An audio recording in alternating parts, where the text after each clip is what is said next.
आप देख रहे हैं इंडिया टाउन न्यूज, भारत की बात।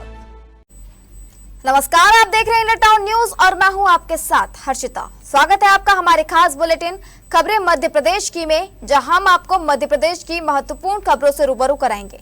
चलिए बुलेटिन की शुरुआत करते हैं।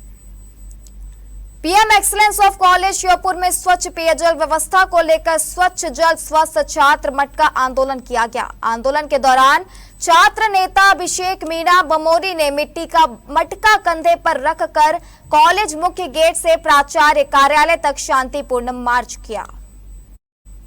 बताया गया है कि कॉलेज में छात्रों को उपलब्ध कराया जा रहा पेयजल खराब स्तर का है। वाटर कूलरों की नियमित सफाई नहीं होती, जिससे छात्रों के स्वास्थ्य पर विपरीत प्रभाव पड़ने की आशंका बनी रहती है। सभी वाटर कूलरों की नियमित सफाई एवं शुद्ध पेयजल व्यवस्था करने की मांग उठाई गई है। पीएम एक्सीलेंस ऑफ कॉलेज के अंतर्गत संचालित 7 से अधिक कॉलेजों में अलग अलग जन भागीदारी समिति का गठन करने, सभी कॉलेजों को स्वतंत्र प्रशासनिक व्यवस्था एवं डीजीओ पावर प्रदान करने की भी मांग की गई है। छात्र नेता अभिषेक मीणा ने कहा कि यदि जल्द समस्याओं का समाधान नहीं हुआ तो आगे और बड़ा आंदोलन किया जाएगा। मध्य प्रदेश के धार की ऐतिहासिक भोजशाला को लेकर हाईकोर्ट के फैसले के बाद शुक्रवार को मां वाग्देवी की पहली पूजा होगी। प्रशासन के लिए न्यायालय के आदेश का पालन कराना चुनौती भरा हो सकता है। ज्ञात रहे कि भोजशाला में 721 साल से मुस्लिम पक्ष के लोग नमाज अदा करते आए हैं। आने वाले शुक्रवार को 721 साल बाद पहली बार मां वाग्देवी की मूर्ति की स्थापना कर विधि विधान से पूजा की जाएगी। शुक्रवार हिंदू समाज के लिए अहम होगा। भोजशाला के लिए लंबी लड़ाई लड़ने वाले संगठनों ने प्रेस कॉन्फ्रेंस कर शुक्रवार को आने वाले कार्यक्रमों की जानकारी दी। हिंदू नेता अशोक जैन ने धार क्षेत्र के सकल हिंदू समाज से शुक्रवार को 11 बजे धनमांडी चौराहे पर एकत्रित होकर 12 बजे भोजशाला परिसर पहुंचने और महाआरती में शामिल होने की अपील की है। भाई हमारा ये कि 721 साल बाद शुक्रवार आया है और जो समाज ने इस आंदोलन में भाग लिया था, जिन्होंने डंडे भी खाए और हर परिस्थिति में हिंदू समाज साथ में रहा, उनके साथ आह्वान किया है कि शुक्रवार जो 721 साल बाद आया है कि पूरा समग्र हिंदू समाज शुक्रवार के दिन धान मंडी 12 बजे एकत्रित हो और वहाँ जाकर महाआरती के तेल चित्र लेके साथ में जाएंगे और महावाग्देवी की वहाँ पूजा अर्चना महाआरती करेंगे माँ सरस्वती मंदिर भोजशाला में। अशोक जी, ये जो आप महाआरती करेंगे शुक्रवार के दिन जाएंगे, कोई संस्था का बैनर तले है या आप लोग सब? भाई देखो, इसमें जो विनती करी अशोक जैन ने करी, पर अशोक जैन ने हिंदू समाज, सकल हिंदू समाज को आह्वान किया कि सकल हिंदू समाज चलेगा, इसमें आप भी हो, मैं भी हूँ, सब है साथ में। इंदौर क्राइम ब्रांच को बड़ी सफलता मिली है। पुलिस ने करीब 1 करोड़ रुपए की एमडी ड्रग्स के साथ 5 अंतर्राज्यीय तस्करों को गिरफ्तार किया है। कार्रवाई के दौरान आरोपियों की स्कॉर्पियो पुलिस से बचने की कोशिश में डिवाइडर से टकरा गई। आरोपी के कब्जे से एमडी ड्रग्स के साथ हथियार और वाहन भी जब्त किए गए हैं। इंदौर क्राइम ब्रांच ने टीसीएस चौराहे के पास घेराबंदी कर बड़ी कार्रवाई को अंजाम देते हुए 5 अंतर्राज्यीय ड्रग तस्करों को गिरफ्तार किया है। पुलिस के मुताबिक मुख्य आरोपी नवीन सोलंकी के साथ गोविंद वर्मा, शंकर सिंह, विक्रम सिंह और नरेंद्र सिंह को पकड़ा गया है। पुलिस ने आरोपियों के कब्जे से करीब 1 किलो से ज्यादा एमडी ड्रग्स बरामद की है, जिसकी अंतर्राष्ट्रीय बाजार में कीमत करीब 1 करोड़ रुपए बताई गई है। इसके अलावा एक देसी कट्टा, जिंदा कारतूस, एक स्कॉर्पियो और 2 बाइक भी जब्त की गई है। बताया जा रहा है कि पुलिस को आरोपियों की सूचना मिली थी, जिसके बाद टीसीएस चौराहे के पास घेराबंदी की गई। खुद को गिरता देख आरोपी स्कॉर्पियो लेकर भागने लगे, लेकिन तेज रफ्तार वाहन डिवाइडर से टकरा गया और पुलिस ने सभी आरोपियों को दबोच लिया। पकड़े गए आरोपी राजस्थान, उज्जैन, देवास और इंदौर से जुड़े बताए जा रहे हैं। शुरुआती पूछताछ में आरोपियों ने कई महीनों से एमडी ड्रग्स की तस्करी करने की बात कबूल की है। क्राइम ब्रांच ने आरोपियों के खिलाफ एनडीपीएस एक्ट और आर्म्स एक्ट के तहत मामला दर्ज कर जांच शुरू कर दी है। ये इंदौर पुलिस कमिश्नरेट में, जैसा कि आपको मालूम है कि पूरे प्रदेश में और इंदौर कमिश्नरेट में विशेष रूप से जो है एनडीपीएस के खिलाफ जो है लगातार कार्रवाई की जा रही है और ये केंद्र सरकार, राज्य सरकार सबकी प्राथमिकता में है कि एनडीपीएस के खिलाफ बहुत तगड़ी और बहुत सख्त कार्रवाई की जाए। तो उसी सिलसिले में जो है वो क्राइम ब्रांच को जो है वो एक सूचना आई थी, जिसके आधार पर इन लोगों ने आज सुबह जो है वो 6 बजे के आसपास जो है घेराबंदी की थी सुपर कॉरिडोर पे, और वहाँ पे जो मुखबिर के बताए अनुसार जो काले रंग की स्कॉर्पियो जब आई तो उसको रोकने का प्रयास किया इन्होंने, तो वो भगने का प्रयास किए जिसमें गाड़ी वगैरह में भी कुछ डैमेज हो गया है। फिर घेराबंदी करके उनको पकड़ा गया है, 5 आरोपी पकड़े गए हैं और इसमें से जो है नवीन सोलंकी एक है जो झालावाड़ का है, एक गोविंद शर्मा है जो सिलिकॉन सिटी इंदौर का है, एक शंकर सिंह है जो झालावाड़ का है, विक्रम सिंह है उज्जैन का है और नरेंद्र सिंह जो है वो उज्जैन का है। रतलाम जिले में मीसाबंदी के प्लॉट पर हुए अवैध कब्जे के मामले में पुलिस द्वारा कोई कार्रवाई नहीं किए जाने से नाराज प्रदेश के पूर्व गृह मंत्री हिम्मत कोठारी बुधवार दोपहर अचानक पुलिस अधीक्षक कार्यालय के बाहर जमीन पर धरने पर बैठ गए। वरिष्ठ भाजपा नेता के इस तरह अचानक धरने पर बैठने से पुलिस महकमे और राजनीतिक गलियारियों में हड़कंप मच गया है। पूर्व गृह मंत्री के धरने पर बैठने की सूचना मिलते ही पुलिस अधीक्षक अमित कुमार तुरंत कार्यालय से बाहर निकल आए। उन्होंने समझाइश देकर श्री कोठारी को जमीन से उठाया और अपने चेंबर में ले गए। एसपी अमित कुमार ने पूर्व गृह मंत्री को निष्पक्ष और त्वरित कार्रवाई करने सहित आरोपियों के खिलाफ पुलिस प्रकरण दर्ज करने का ठोस आश्वासन दिया। पुलिस अधीक्षक ने तत्काल दीनदयाल नगर थाना प्रभारी अनुराग यादव को निर्देशित किया कि वे इस मामले में तुरंत एफआईआर दर्ज करें। इसके साथ ही एसपी ने चेतावनी दी कि यदि इस मामले में ढिलाई बरती गई तो थाना प्रभारी को कारण बताओ नोटिस भी जारी किया जाएगा। फिलहाल एसपी के कड़े रुख और तुरंत कार्रवाई के निर्देश के बाद मामला शांत है, लेकिन पूर्व गृह मंत्री के इस तेवर ने प्रशासन पर भारी दबाव बना दिया है। मीसाबंदी बसंत पुरोहित जो मेरे साथ जेल में रहे 19 महीने, उनके साथ पहले भी मैं एसपी साहब से मिलकर गया। उनकी हालत गिरती जा रही है। मुझे लग रहा है कि उनको बहुत गहरा शॉक लगा। ऐसे भी उनको कुछ उम्र के हिसाब से 82-83 साल के हिसाब से कमजोरी, कुछ बीमारियां तो है ही उनको। पर जब उनकी हालत मैंने देखी तो मुझे लगा कि फिर एसपी साहब से जाकर बात करना चाहिए। अब सुनवाई हो नहीं रही, 2-3 महीने हो गए, कोई सुनवाई नहीं हो रही। पिछले एसपी साहब से मिला था, उन्होंने उनसे कहा था कि आप डॉक्यूमेंट दे दीजिए, जो आपके पास रजिस्ट्री और कागज हो, वो डॉक्यूमेंट रजिस्ट्री वो सब दे दीजिए। आप एसपी साहब ने निश्चित निर्देश दिया होंगे टीआई को, टीआई उसका पालना ही नहीं कर रहा है। देखिए, पूर्व गृह मंत्री आए थे, बहुत ही आदर सहित मैंने उनको जो है चेंबर में जो है बुलाया था। उनका एक कहना था कि बेसिकली जो है उनके परिचित कोई व्यक्ति है, उनका जो है प्लॉट पर जो है कब्जा करने का जो है प्रयास किया गया है। मैंने थाना प्रभारी को निर्देशित किया है, इन फ्यू आवर्स अभी जो है तत्काल एफआईआर करने के लिए मैं निर्देशित किया है। साथ ही साथ उनका ये भी कहना था कि पूर्व में थाना प्रभारी ने जो है उनकी कंप्लेंट पर प्रॉपर निराकरण नहीं किया, उसको लेकर के मैं सौखो जारी कर रहा हूँ। वो जो भी अनुशासनात्मक कार्रवाई है वो भी की जाएगी। सर, इसके पहले वो आपके पास आए थे? एक बार और आए थे 3-4 दिन पहले, तो उसमें जो है जो प्रार्थी था उनको बताया गया था कि आप सारे डॉक्यूमेंट लेकर के एक बार आ जाए। शायद वो प्रार्थी की तबीयत ठीक रही थी तो वो नहीं आ पाए थे। मैंने थाना पर निर्देशित किया है, जो भी कार्रवाई तत्काल में हो रहा है वो करके उन पर जो है अपराध दर्ज किया जा रहा है। अब वक्त हो चुका एक छोटे से ब्रेक का। आप बने रहिए इंडिया टाउन न्यूज के साथ। कभी कभी चेहरे का छुपा दर्द दुनिया नहीं देख पाती है। दाग, मुहासे, झाइयां सब आपके आत्मविश्वास को कम कर देता है, पर अब नहीं, क्योंकि Rukhsana glow and fair face pack जो दे आपकी स्किन को वो प्यार जो सिर्फ प्रकृति दे सकती है। हर लेयर को साफ करे, हर दाग को करे हल्का और आपकी मुस्कान फिर से लौटाए, because you deserve to glow naturally. Rukhsana herbal beauty product Amazon, Meesho और फ्लिपकार्ट में भी उपलब्ध। बड़वानी कोतवाली पुलिस ने त्वरित कार्रवाई करते हुए ट्रैक्टर चोरी की वारदात का महज 5 घंटे में खुलासा कर आरोपियों को पकड़ लिया है। पुलिस ने अंजर थाना क्षेत्र के पालिया निवासी आरोपी शुभम के कब्जे से 8 लाख रुपए कीमत का नया ट्रैक्टर बरामद किया है। पुलिस के अनुसार फरियादी शिवराम ने रिपोर्ट दर्ज कराई थी कि सेगांव फाटा स्थित श्री महावीर ट्रैक्टर शोरूम पर एक युवक ट्रैक्टर खरीदने के बहाने पहुंचा और ट्रायल के नाम पर ट्रैक्टर लेकर फरार हो गया। कर्मचारियों ने रोकने का प्रयास किया तो आरोपी कट मार कर भाग निकला। मामले की गंभीरता को देखते हुए पुलिस अधीक्षक पद्म विलोचन शुक्ल के निर्देशन, अतिरिक्त पुलिस अधीक्षक धीरज बब्बर एवं एसडीओपी महेश सुनैया के मार्गदर्शन में कोतवाली पुलिस ने सीसीटीवी फुटेज और तकनीकी साक्ष्यों के आधार पर जांच शुरू कर दी। सोशल मीडिया पर जानकारी शेयर करते होने के बाद एक जागरूक नागरिक से मिली सूचना के आधार पर पुलिस ने घेराबंदी कर आरोपी को पकड़ लिया और चोरी गया ट्रैक्टर बरामद कर लिया।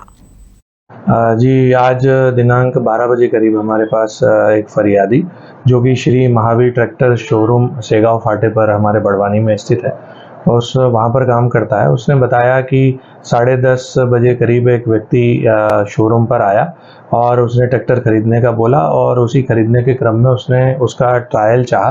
ट्रायल के दौरान उसने ट्रैक्टर को चलाने के बाद अचानक से ट्रैक्टर को लेकर भाग गया।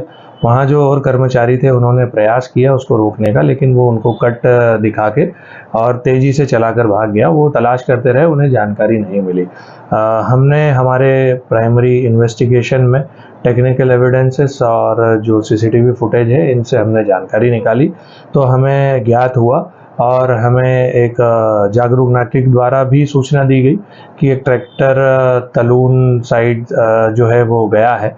हमने उसकी खोजबीन करी तो हमें पता चला कि शुभम बर्डे जो कि पानिया का थाना अंजड़ अंतर्गत आता है वहाँ का रहने वाला है। उस व्यक्ति ने ये चोरी की वारदात को अंजाम दिया है। हमने तत्काल ही संबंधित व्यक्ति को अभिरक्षा में लेके और जो एक brand new tractor Massey company का था जिसकी कीमत करीब 8 लाख है, हमने उसे ट्रैक्टर को बरामद कर लिया है। बड़वानी में बैंगन उत्पादक किसान गंभीर संकट का सामना कर रहे हैं। नकद फसल माने जाने वाले बैंगन के दाम इतने गिर गए हैं कि लागत निकालना भी मुश्किल हो गया है। खेतों में खड़ी फसल या तो सड़ रही है या किसान उसे ट्रैक्टरों में भरकर गौशालाओं में पशुओं को खिलाने भेज रहे हैं। बड़वानी जिले को हरी सब्जियों का गढ़ माना जाता है। यहां से बैंगन, लौकी, खीरा और कद्दू दिल्ली, महाराष्ट्र, गुजरात सहित कई राज्यों में भेजे जाते हैं। हालांकि पिछले 20 दिनों से बैंगन की कीमतों में भारी गिरावट दर्ज की गई है, जिससे किसानों को भारी नुकसान हो रहा है। ग्राम करी के किसान दीपक गहलोत ने 4 एकड़ में बैंगन की खेती की थी, जिसमें बम्पर फसल हुई। उन्होंने बताया कि प्रति एकड़ 35 से 40 हजार रुपए की लागत आई, जिससे 4 एकड़ में कुल 1,50,000 रुपए से अधिक का खर्च हुआ। इसमें खाद, दवा और मजदूरी का खर्च अलग था। उन्हें 10 से 12 रुपए प्रति किलो का भाव मिलने की उम्मीद थी, मगर मंडी में व्यापारी 1 रुपए प्रति किलो में भी बैंगन खरीदने को तैयार नहीं है। सीजन की शुरुआत में अच्छी गुणवत्ता वाला बैंगन 5 रुपए प्रति किलो तक बिका था। वर्तमान में बैंगन तोड़ने और मंडी तक ले जाने का किराया भाड़ा भी नहीं निकल पा रहा है। इस घाटे से बचने के लिए कुछ किसान बैंगन को खेत में ही छोड़ रहे हैं, जबकि कुछ उसे पशुओं को खिला रहे हैं। किसान दीपक गहलोत ने कहा कि डीजल महंगा होने से भाड़ा बढ़ गया है, जिसके कारण बाहर के व्यापारी बड़वानी मंडी में माल उठाने नहीं आ रहे हैं। बैगन गौशाला में बैगन लेके आया हूँ क्योंकि खेत से कोई व्यापारी खरीद नहीं रहा है और भाव तो है नहीं, व्यापारी खरीदे ही नहीं आ रहे हैं। तो उसके कारण जो बैगन गौशाला में मवेशियों को खिलाने के लिए लेके आया हूँ और किसान की ये बहुत बुरी हालत हो चुकी है। सरकार की गलत नीतियों के कारण किसानों की पूर्ण तरीके से कमर टूट चुकी है। कितने एकड़ खेत है और कितने एकड़ में बैगन लगे आपके? 20 एकड़ खेत है, जिसमें से मैं 4 एकड़ में बैगन लगे हुए हैं और बैगन में इतना खर्च कर दिया है कि वो पैसा तो मिल भी नहीं पा रहा। मजदूरों को जेब से पैसा देना पड़ रहा है और जेब से पैसा देने के बाद में गौशाला में मवेशियों खिलाने लाए। जैसे कि देखे जाए तो 1 एकड़ में लगभग 35 से 40 रुपये खर्चा लगता है। अभी तक करीबन 1.5 से 2 लाख रुपए खर्च हो गया, बाकी भाव और कोई व्यापारी खरीद नहीं रहा। दवाओं की ऑनलाइन बिक्री के विरोध में समूचे देश के साथ साथ मध्य प्रदेश के छतरपुर में भी मेडिकल स्टोर्स बंद रहे। All India organisation of chemist and druggist के आह्वान पर देश भर में 12 लाख से अधिक मेडिकल स्टोर्स बंद होने का दावा किया जा रहा है। छतरपुर जिला औषधि विक्रेता संघ के अध्यक्ष अशोक पटेरिया ने बताया कि AIOCD के आह्वान पर समूचे देश के साथ साथ छतरपुर जिले में भी समस्त मेडिकल स्टोर्स को बंद रखकर ऑनलाइन दवा बिक्री का विरोध किया जा रहा है। ऑनलाइन दवाइयों की बिक्री, नकली दवाइयों की बिक्री और कॉरपोरेट द्वारा अत्यधिक डिस्काउंट दिए जाने को लेकर यह बंद रखा गया है। दवा नियंत्रण कानून में कहीं भी ऑनलाइन दवा बिक्री का प्रावधान नहीं है। कोरोना काल में केंद्र सरकार द्वारा दवाइयों की उपलब्धता मरीजों के पास बनी रहे, इसलिए नियम बनाकर ऑनलाइन दवाइयों की बिक्री की परमिशन दी थी। तब से लगातार दवाइयों की ऑनलाइन बिक्री को बढ़ावा दिया जा रहा है। बीते वर्षों में करोड़ों की नकली दवाइयों का स्टॉक बढ़ गया है, लेकिन सरकार ने अब तक यह स्पष्ट नहीं किया गया है कि नकली दवाओं का निर्माण कहां हो रहा था और ऐसे माफियाओं पर क्या कार्रवाई हुई। जिला औषधि विक्रेता संघ के कोषाध्यक्ष सनत कुमार गुरुदेव ने भी ऑनलाइन दवा बिक्री पर पूर्णतः प्रतिबंध लगाने की मांग की। छतरपुर के छत्रसाल चौराहे पर टेंट लगाकर समत मेडिकल स्टोर संचालक हड़ताल पर बैठे हैं।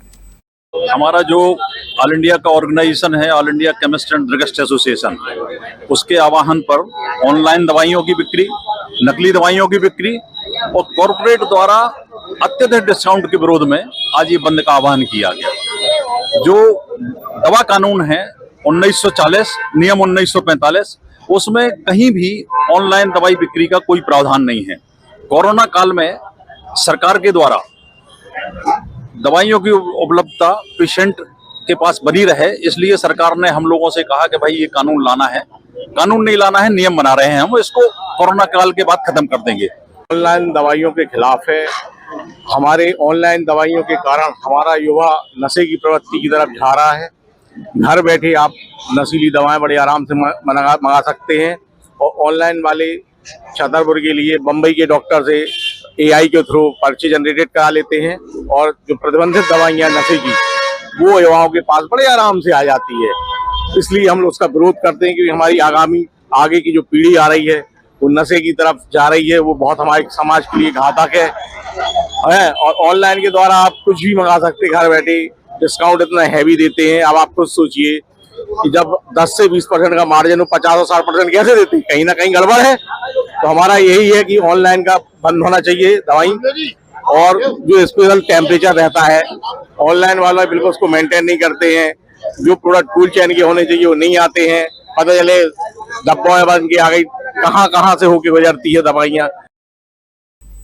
AIOCD के आह्वान पर गुरुवार को धार जिले की सरदारपुर तहसील सहित ग्रामीण क्षेत्रों में भी दवा व्यापारियों की देशव्यापी हड़ताल का व्यापक असर देखने को मिला। तहसील के दसाई सहित कई ग्रामीण इलाकों में मेडिकल स्टोर सुबह से बंद रहे। दुकानों के शटर गिरे होने से मरीजों और उनके परिजनों को दवाइयों के लिए परेशान होना पड़ा। सबसे ज्यादा दिक्कत रोजाना दवा लेने वाले मरीजों और बुजुर्गों को हुई। हालांकि सरकारी अस्पतालों में दवाइयों की व्यवस्था होने से आंशिक राहत मिली। दसाई सहित ग्रामीण क्षेत्रों में दवा के व्यापारियों ने बताया कि ऑनलाइन फार्मेसी और बड़ी कॉरपोरेट कंपनियां भारी डिस्काउंट देकर बाजार पर कब्जा करने की कोशिश कर रही है। इससे छोटे दवा व्यापारियों के सामने रोजगार का संकट खड़ा हो गया है।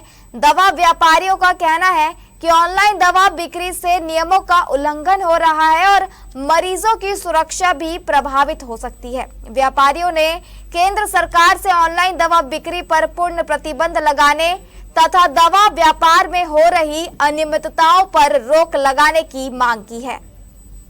मेडिकल स्टोर बंद है। एसोसिएशन द्वारा जो आज निर्णय लिया गया था 20 तारीख का, उसमें सभी दसाई वासियों ने आज जो मेडिकल स्टोर वाले सभी मेडिकल बंद रखे और ऑनलाइन जो बिक्री है वो बंद की जाए, इसका पूरा विरोध कर रहे हैं हम।